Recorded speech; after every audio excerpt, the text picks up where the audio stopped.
주님이 허락하신 그 산지로 우리 신앙공동체 함께 나아갈 줄로 믿습니다. 민수기 11장과 12장을 한마디로 정리하면 불평과 진노라고 할 수 있습니다.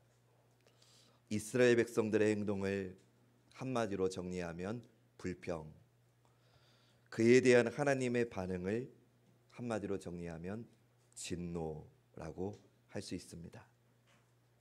이스라엘 백성이 고기가 없다고 불평하자 하나님은 진노하십니다. 아론과 미리암이 모세에 대해서 불평하자 하나님은 진노하십니다. 불평과 진노, 이 패턴을 반복하면서 이스라엘 백성은 지금 광야를 건너가고 있습니다. 그렇다면 이런 하나님의 진노하심을 보면서 우리가 깨달아야 될 게 무엇일까요? 오늘 저는 본문을 중심으로 오늘 제목처럼 광야에서의 선택, 하나님인가 나인가, 이것에 대한 말씀을 좀 나누고자 합니다. 먼저 모세를 향한 아론과 미리암의 불평이 어떻게 시작되었는가를 좀 먼저 보겠습니다. 첫 번째 본문 민수기 12장 1절과 2절입니다. 모세가 구스 여자를 취하였더니 그 구스 여자를 취하였으므로 미리암과 아론이 모세를 비방하니라. 그들이 이르되 여호와께서 모세와만 말씀하셨느냐 우리와도 말씀하지 아니하셨느냐 하매 여호와께서 이 말을 들으셨더라. 아멘. 아론과 미리암이 모세를 비방했습니다. 모세가 구스 여자, 즉 이방 여인을 아내로 얻었기 때문입니다. 우상을 섬기는 민족하고 결혼하는 것을 하나님께서 금하셨기 때문에 미리암과 아론이 지금 그 부분을 지적한 겁니다. 그리고 이 지적은 전혀 틀린 말이 아닙니다.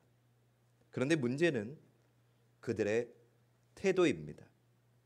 그들은 애정이 담긴 조언을 한 게 아니라 지금 동생 모세를 비방하고 있습니다. 모세의 잘못과 실수를 들춰내면서 공격하고 있습니다. 여러분, 잘못된 것을 정확하게 짚어주는 것은 좋은 일입니다. 그러나 그것으로 상대를 깎아내리거나 끌어내리려고 한다면 그것은 더 잘못된 태도일 것입니다. 그렇다면 아론과 미리암은 왜 모세를 공격한 걸까요? 그 이유는 하나님이 모세와만 말씀하시는 게 아니라 자신들과도 말씀하신다고 여겼기 때문입니다. 자기들도 하나님의 음성을 듣는 자라는 겁니다. 아론과 미리암은 지금 모세의 지도력에 반기를 들고 있는 겁니다. 왜입니까? 자기들도 백성 앞에 나서서 드러나고 싶은 숨겨진 욕망이 있었기 때문입니다.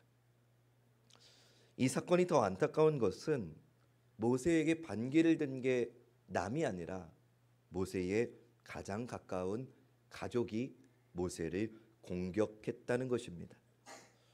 여러분, 아론은 대제사장입니다. 광야를 이동하는 중에 대제사장이 해야 할 가장 중요한 사명은 누구보다도 먼저 구름의 이동을 살피는 겁니다. 하나님의 인도하심을 가장 빠르고 민감하게 알아차려야 되는 게 대제사장입니다. 그런데 1년 넘게 잘 도와주었던 형 아론의 마음에 다른 생각이 들어온 겁니다. 자기도 모세의 자리에 서고 싶었던 겁니다. 자기도 홍해를 가르는 기적을 인도해서 백성들의 추앙을 받고 싶었던 겁니다. 인정받고 싶어하는 욕망은 인간의 본능이지요. 누구나 그럴 수 있습니다. 그러나 문제는 왜 이렇게 된 것일까입니다. 다시 말하면 우리는 언제, 왜 우리의 마음이 이렇게 바뀌게 되는 것일까? 다시 말씀드리지만 지금 이스라엘은 애굽을 떠나서 광야를 지나는 중입니다. 이들의 최종 목적지는 약속의 땅 가나안입니다. 이것이 하나님의 계획입니다.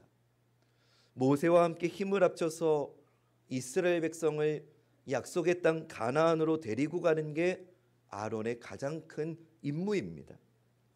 아론과 미리암의 마음에 욕망이 들어온 이유는 자기네들이 가야 할 목적지를 잊었기 때문입니다.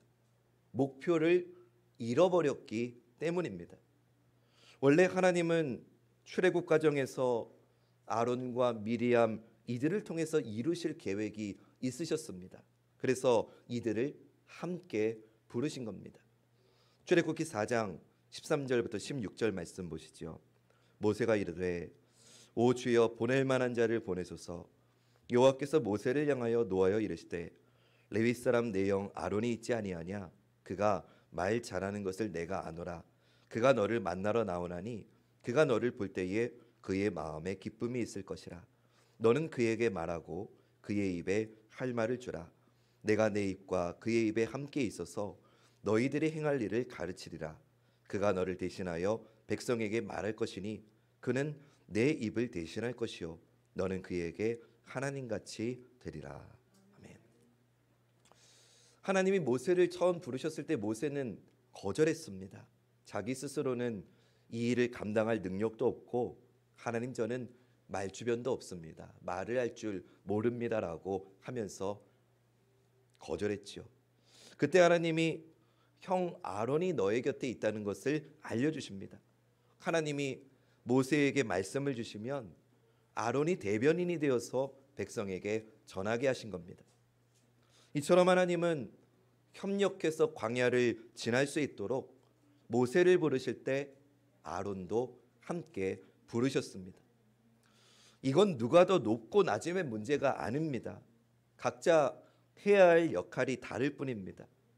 하나님은 모세와 아론 그리고 미리암을 통해서 이들이 다 출애굽 역사에 귀하게 사용하시려는 계획이 있으셨습니다.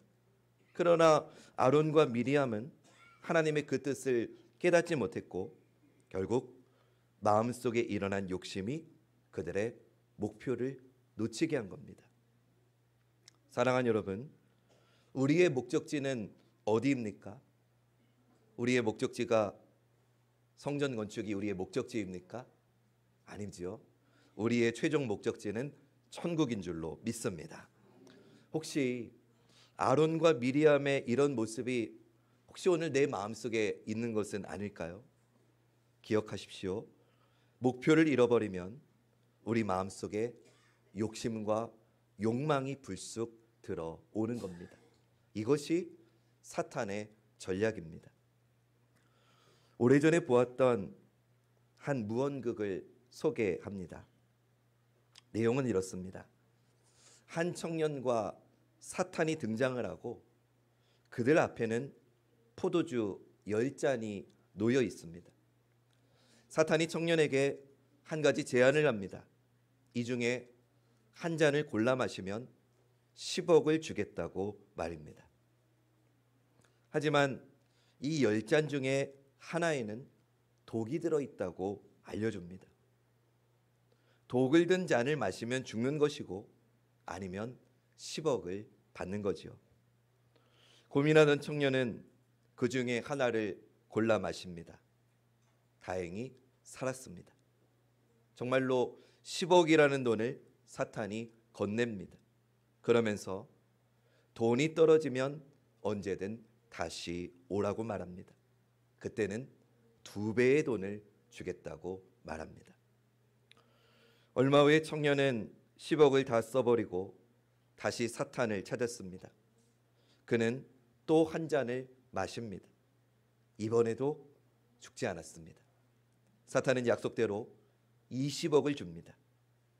그렇게 그의 나이 70세가 될 때까지 그는 사탄을 찾아갔고 결국 그의 앞에는 딱 2잔의 잔만이 남게 됩니다.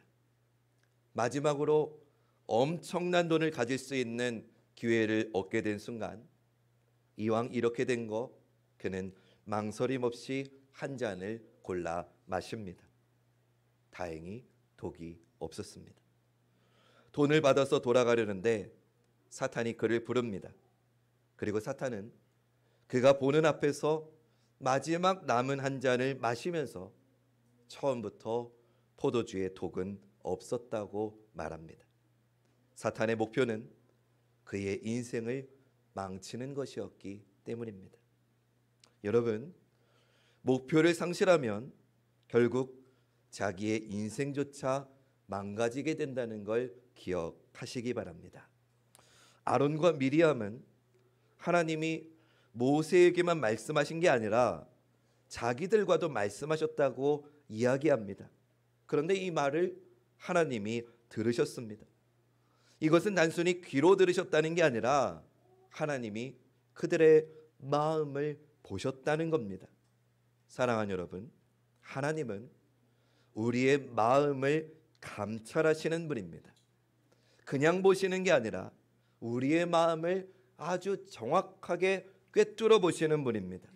그래서 사람의 눈은 속일 수 있어도 하나님은 결코 속일 수 없습니다.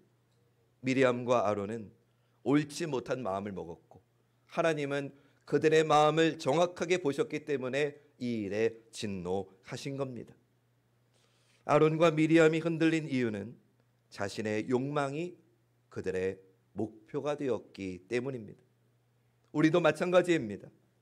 하나님이 주신 목표를 바라보지 못하고 나아가야 할 방향을 잃어버리는 순간 우리는 흔들리고 방황하게 됩니다. 그래서 여러분, 오늘 본문을 통해서 주시는 광야에서의 선택, 하나님인가 나인가에 대한 첫 번째 선택의 기준은 바로 여기에 있습니다. 신앙의 목표를 향해 걸어가야 됩니다. 우리 한번 선포해 봅시다. 신앙의 목표를 향해 걸어가라. 예수님도 광야에서 시험 받으신 적이 있으셨죠. 40일 금식하신 후에 성령에 이끌려서 광야에 가셨는데 그곳에서 사탄에게 세 가지 시험을 받으십니다. 근데 이 세 가지 시험은 오늘 본문에 나오는 것과 똑같은 시험이었습니다. 첫 번째 시험은 돌이 떡이 되게 하라는 시험이었죠. 먹을 것, 음식에 대한 시험이었습니다. 광야는 먹을 것이 필요한 곳이니 얼마나 민감한 부분입니까? 그런데 예수님은 사람이 떡으로만 사는 것이 아니요 하나님의 말씀으로 살 것이니라고 가르쳐 주셨습니다. 광야를 건너려면 먹을 것만이 아니라 날마다 하나님의 말씀을 가지고 살아야 함을 우리에게 알려주신 겁니다. 두 번째 시험은 성전 꼭대기에서 뛰어내리라는 시험이었습니다. 기적을 보이라는 거죠.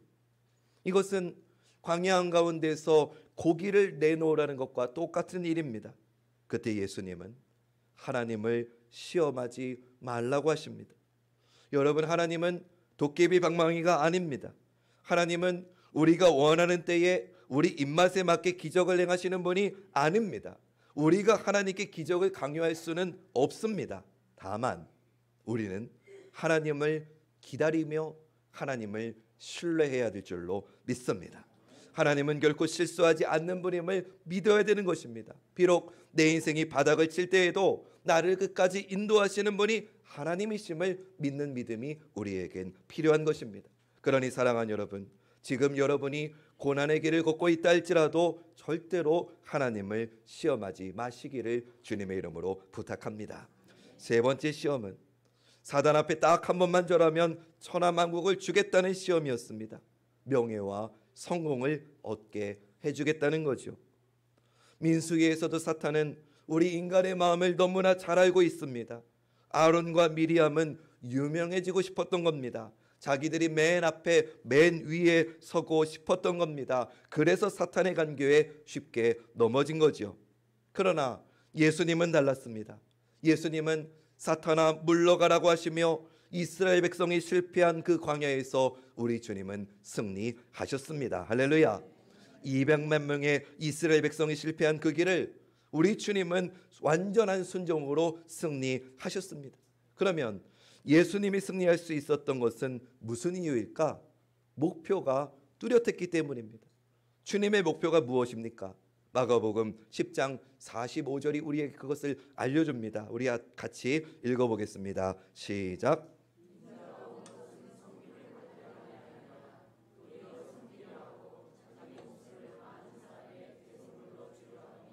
아멘. 이것이 우리 주님의 목표입니다. 예수님은 십자가를 지러 오셨습니다. 그리고 이것은 사탄이 제일 반대하는 겁니다. 왜입니까? 주님이 십자가를 지시는 순간 모든 사람이 구원받을 수 있는 길이 열리기 때문입니다. 사탄은 예수님에게 하나님의 계획 순종하지 말고 내가 주는 세상에 명성을 붙들라고 유혹했습니다. 그러나 우리 주님에게는 흔들리지 않는 십자가라고 하는 뚜렷한 목표가 있었기에 한순간도 주님은 흔들림 없이 그 십자가의 길을 걸어가신 줄로 믿습니다. 사랑하는 여러분, 오늘 우리에게도 우리 주님과 같은 이 신앙의 목표, 흔들리지 않는 꿋꿋하게 걸어가는 신앙의 목표를 주님의 은혜 가운데 걸어갈 수 있기를 주님의 이름으로 축원합니다. 그 다음으로는 하나님의 진노에 대해서 좀 생각해 보고자 합니다. 민수기 11장과 12장을 보면 하나님이 진노하셨다는 표현이 자주 나옵니다. 11장 1절, 여호와께서 들으시기에 백성이 악한 말로 원망하매 여호와께서 들으시고 진노하사 여호와의 불을 그들 중에 붙여서 진영 끝을 사르게 하시매.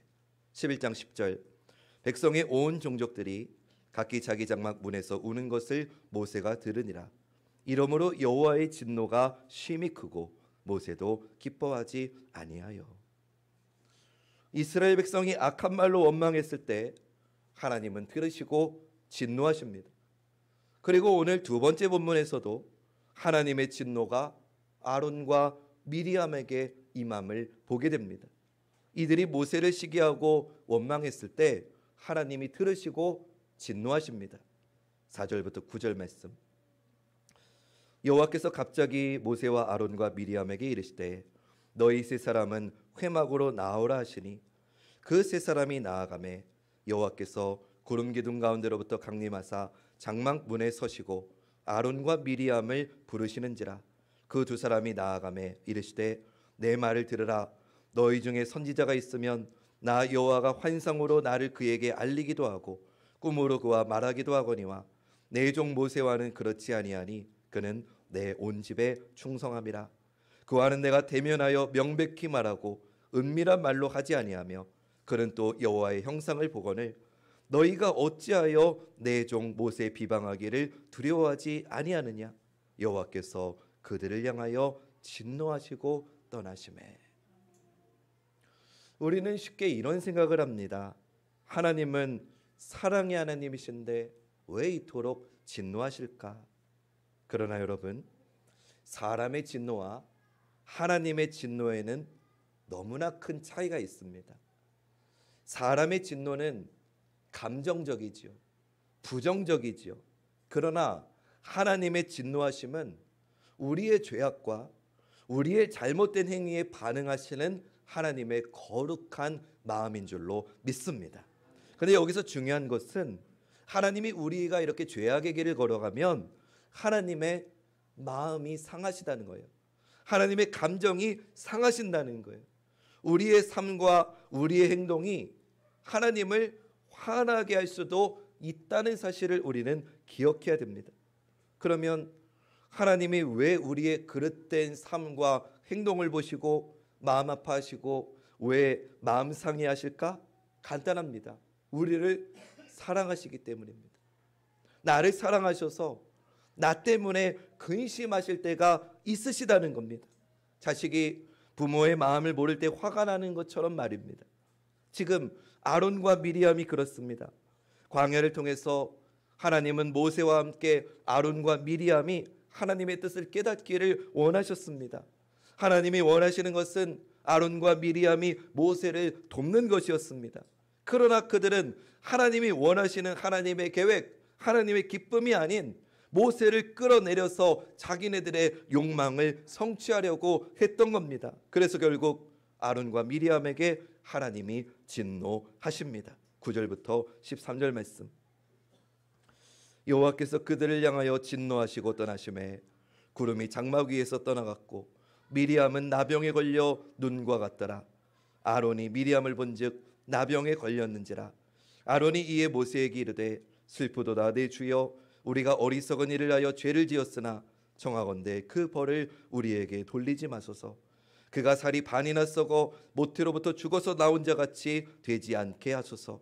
모세가 여호와께 부르짖어 이르되 하나님이여, 원하건대 그를 고쳐 주옵소서. 아멘.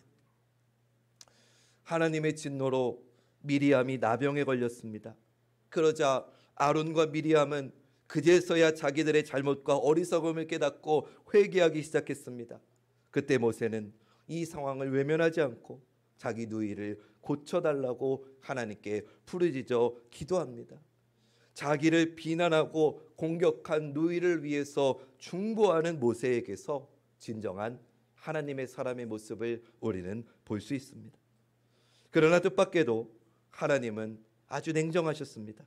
오늘 본문 14절부터 16절 말씀, 우리 말씀은 같이 읽겠습니다. 시작. 여호와께서 모세에게 이르시되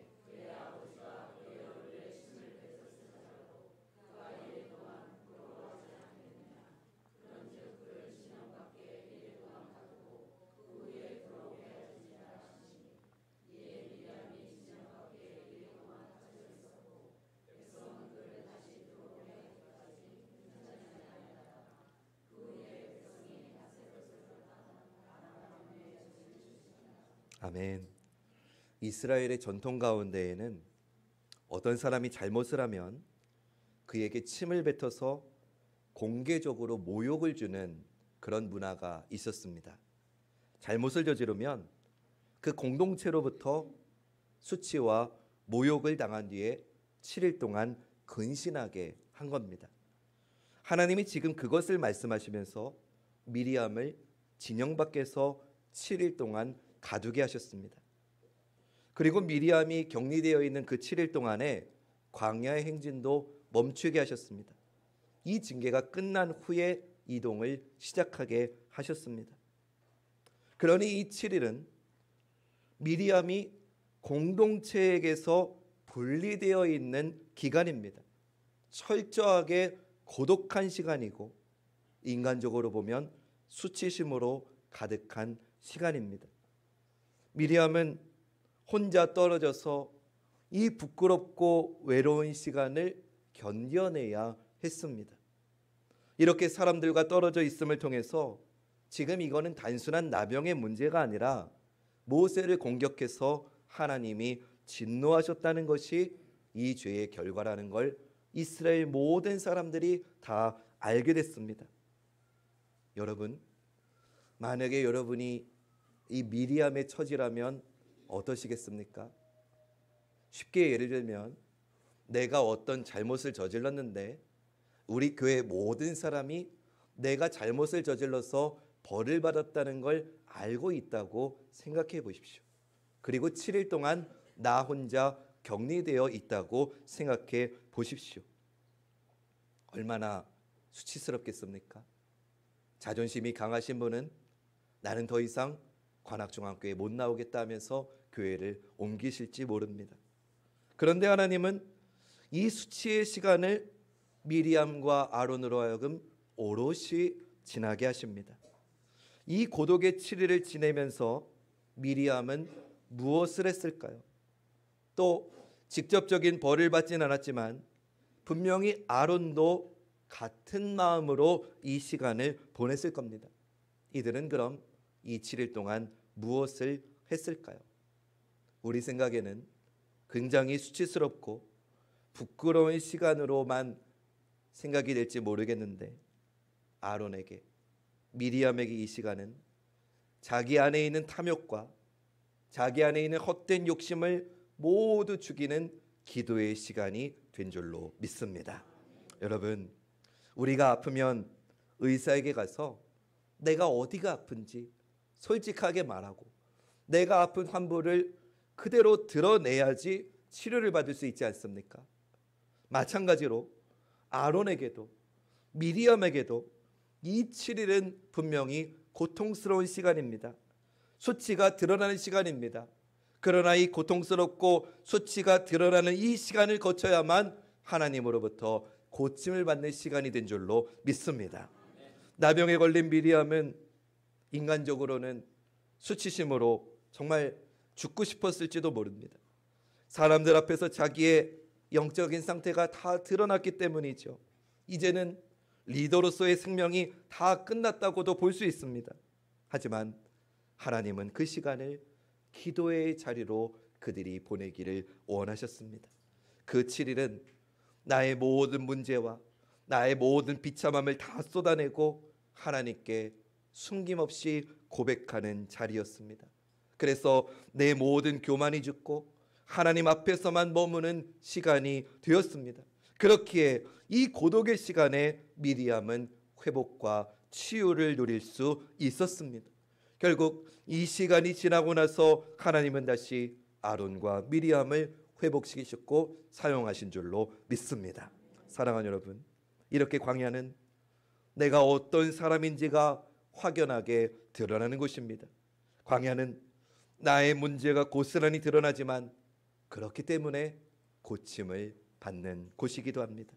하나님이 나를 만지시는 곳입니다. 이것이 광야의 은혜인 줄로 믿습니다. 여러분, 우리는 광야에서 선택해야 됩니다.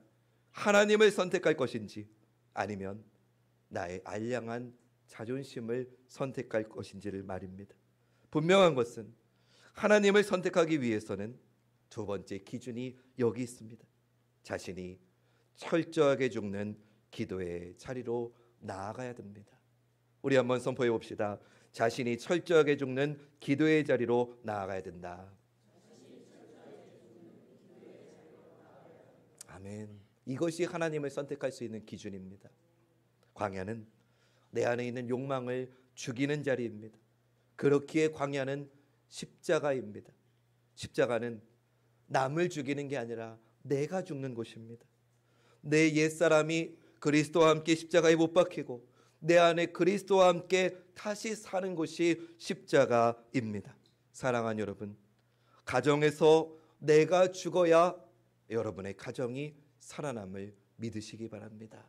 교회에서 내가 죽어야 우리 교회가 하나님의 뜻대로 서는 신앙 공동체가 될 줄로 믿습니다.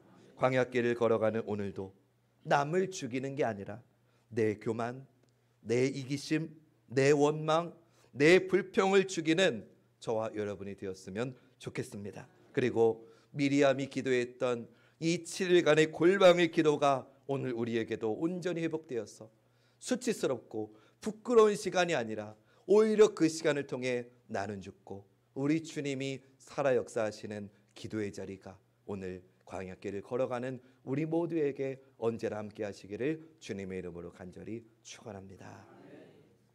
이제 들은 하나님의 말씀을 삶으로 이어가십시오. 그럴 때 주께서 우리를 통해 가정과 교회를 살리실 것입니다. 아멘. 우리 결단의 찬송으로 광야를 지나며라고 하는 찬양이 있는데 조금 생소하실 수 있습니다. 그러나 좀 생소하신 분들은 앞에 가사와 화면을 보면서 여러분의 인생의 고백이 되셨으면 좋겠고, 또 우리 젊으신 분들은 좀 큰 목소리로 함께 불렀으면 좋겠습니다.